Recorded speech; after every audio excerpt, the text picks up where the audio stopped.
Bienvenue dans cette nouvelle aventure qui nous accompagne tout au long de 2025.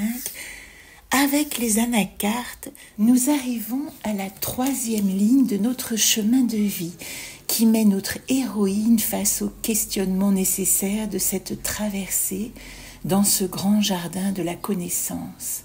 Ainsi, dans l'arbre d'entreprendre rencontré à la première étape, après cette halte imposée et l'accompagnement positif de son imaginaire, elle rencontre la voix de son archaïque.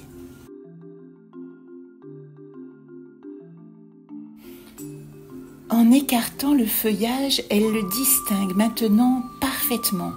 Son petit compagnon a déjà pris quelques centimètres, lui semble-t-il. Le petit félin est devenu une grosse bête dodue au pelage bleu de gitane et parsemée de cette écriture, encore tatouée sur sa peau tout récemment. L'animal agite sa belle queue en panache en signe de bienvenue. Il patauge dans un petit lac émeraude, parsemé d'éclats argentés. Oh, des petits poissons! Ce monde est bien vivant et vibre dans l'éclat d'un grand soleil qui s'est levé haut dans le ciel, découpant en son cœur de délicats dessins et diffusant au-dessus d'elle une lumière arc-en-ciel. Elle se souvient de l'astre du premier matin, quand elle est arrivée au bord de cette falaise. C'est donc le même ciel. J'en déduis que je suis toujours sur la même planète. Comme il est joli, ce petit bosquet.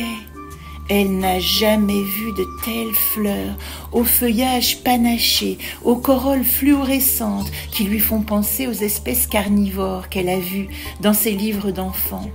Au-dessus d'une grande langue végétale parsemée de boutons odorants, un petit troupeau de marguerites bigarrées s'agite.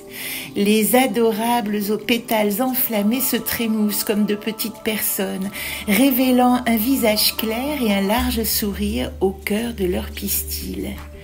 Au-dessus du feuillage en panache, 4 énormes bourgeons ouvrent leurs pampres, révélant chacune un gros œil qui la fixe de leurs prunelles, or, mauve, grenat, éclaboussant le paysage de leurs reflets hypnotiques. Dans le bosquet, de minuscules et odorantes pensées ressemblent à de petits baisers sucrés tant leur arôme est délicieux. D'un clignement d'oreilles, le gracieux animal revêt son corps dénudé d'un pan de sa pelisse. En croisant son reflet dans le petit lac argenté, elle ne peut s'empêcher de sourire en découvrant sa silhouette dans ce paysage parfait, posé là depuis la nuit des temps et qui dispense à travers les siècles sa beauté intemporelle, généreuse. « Oh, mais j'ai l'impression de me retrouver en préhistoire !» s'exclame-t-elle en son fort intérieur. « Où sommes coming tourmont ?» Elle entend une voix parler cette langue qui a jailli d'elle. Elle comprend parfaitement chaque syllabe.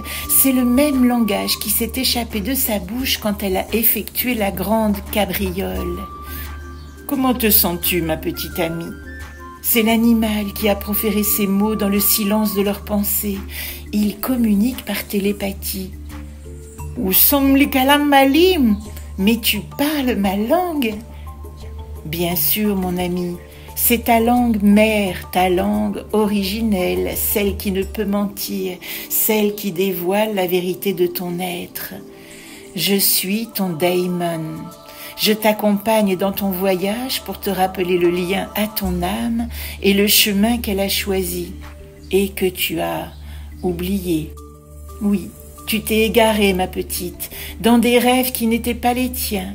Tu as abandonné ton être pour privilégier d'autres qui n'ont pas besoin de toi pour devenir. Tu t'es cru indispensable à d'autres et ainsi tu t'es perdu toi-même.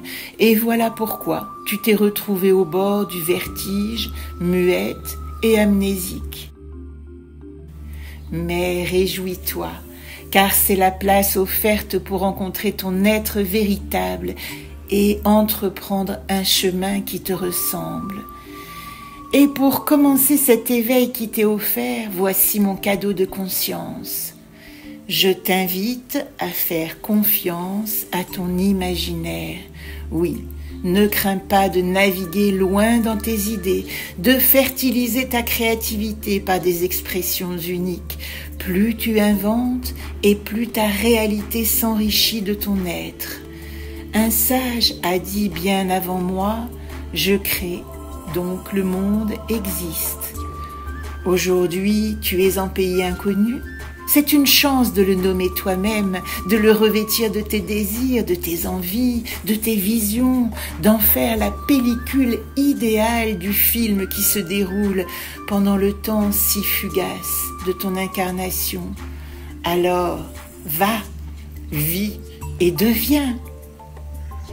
Alors que le félin paraît se dissoudre dans le paysage, elle entend comme dans la brise qui s'est levée ces dernières paroles. Et rappelle-toi que même si tu ne me vois pas, je me tiens à tes côtés à chaque instant. Je suis ton fidèle et éternel compagnon de résilience.